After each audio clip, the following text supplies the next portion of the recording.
Assalamualaikum warahmatullahi wabarakatuh.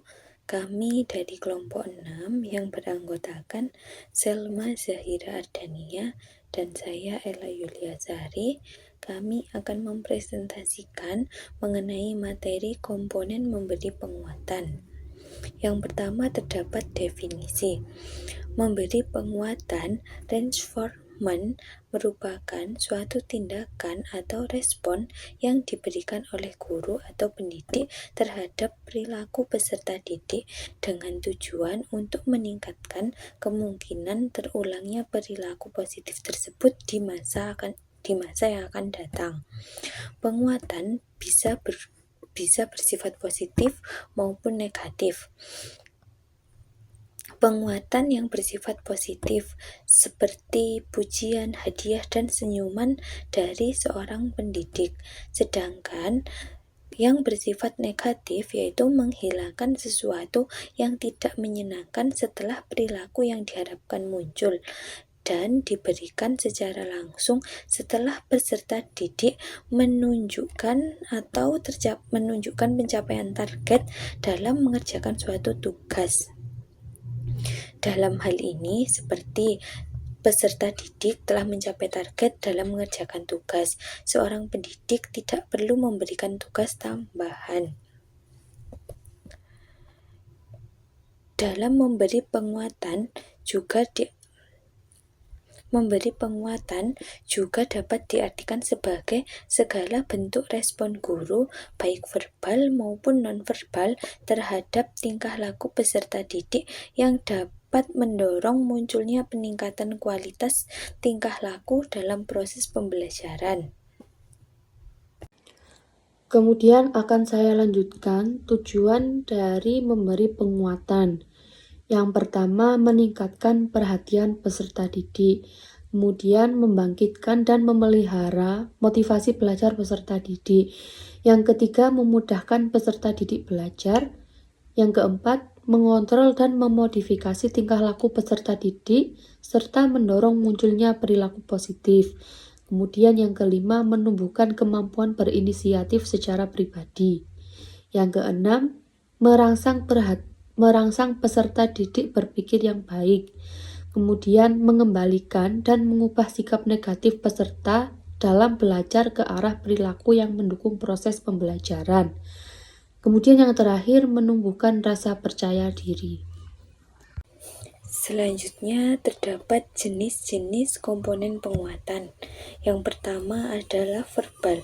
Verbal berupa kata atau pujian yang disampaikan oleh seorang pendidik kepada peserta didik untuk membangkitkan semangat. Contohnya seperti pekerjaanmu rapi sekali atau saya senang dengan hasil pekerjaanmu. Komponen memberi penguatan menurut Alam dalam 2009 sebagai indikator dari variabel penguatan verbal yaitu pujian dan dorongan yang diucapkan oleh guru untuk respon atau tingkah laku peserta didik. Gesture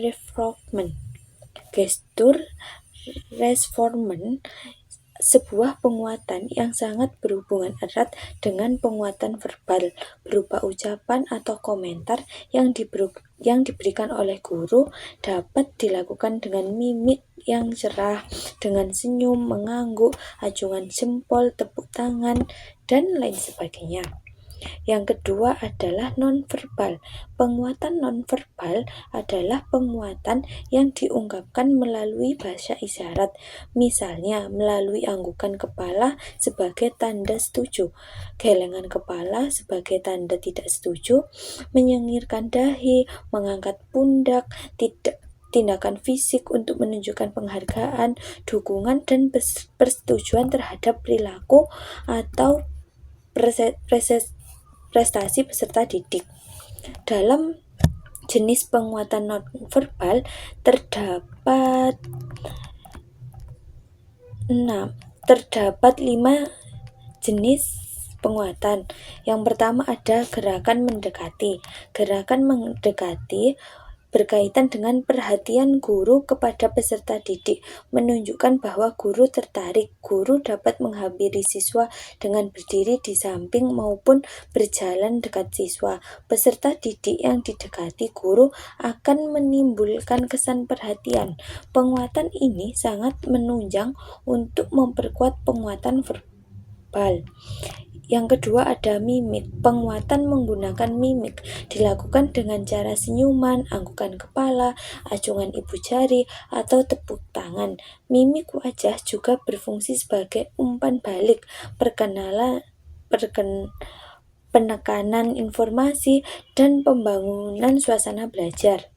Yang ketiga ada sentuhan, seperti menepuk bahu atau pundak, berjabat tangan, dan mengangkat tangan peserta didik jika dilakukan dengan tepat dapat berupa penguatan efektif. Yang keempat adalah kegiatan. Peserta didik akan menjadi senang jika diberikan kesempatan untuk mengerjakan sesuatu yang menjadi kegemarannya atau sesuatu yang memungkinkan dia berpartisipasi. Oleh karena itu, suatu kegiatan yang disenangi peserta didik dapat digunakan sebagai penguat. Contohnya permainan edukatif dengan card game, kuis dan lomba, kunjungan lapangan, dan membuat proyek kreatif seperti komik ataupun poster. Yang kelima ada token. Token dapat berupa simbol atau benda tertentu. Simbol dapat berupa tanda bintang, komentar tertulis, sementara benda yang digunakan sebagai penguat berupa buku, pensil, kartu gambar yang diberikan kepada peserta didik.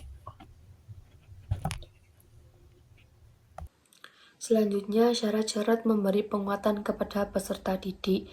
Yang pertama, hangat dan antusias, dengan muka atau wajah berseri disertai senyuman. Kemudian yang kedua, penguatan yang diberikan ini harus bermakna dan peserta didik akan lebih percaya diri. Yang ketiga, respon positif, dengan menghindari respon negatif seperti kata-kata kasar, hinaan, ejekan, itu merupakan senjata ampuh yang dapat menghancurkan kondisi kelas. Kemudian yang keempat, sasaran penguatan harus jelas. Yang kelima, penguatan haruslah diberikan segera setelah peserta didik menunjukkan respon yang ditunjukkan dengan waktu tunggu antara respon yang ditunjukkan dengan penguatan yang diberikan, supaya jelas sasaran penguatannya. Kemudian yang terakhir, bervariasi. Pemberian penguatan sebaiknya dilakukan secara bervariasi agar dampak positifnya tinggi serta menghindari kejenuhan. Selanjutnya, prinsip-prinsip memberi penguatan, yaitu bersifat positif dengan tidak merendahkan siswa lain. Kemudian spontan dan tepat waktu. Yang ketiga, sesuai dengan kebutuhan dan tingkat perkembangan siswa.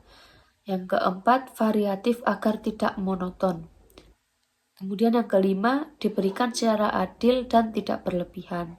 Sekian presentasi dari kami. Bila ada salah kata, mohon maaf yang sebesar-besarnya. Terima kasih. Wassalamualaikum warahmatullahi wabarakatuh.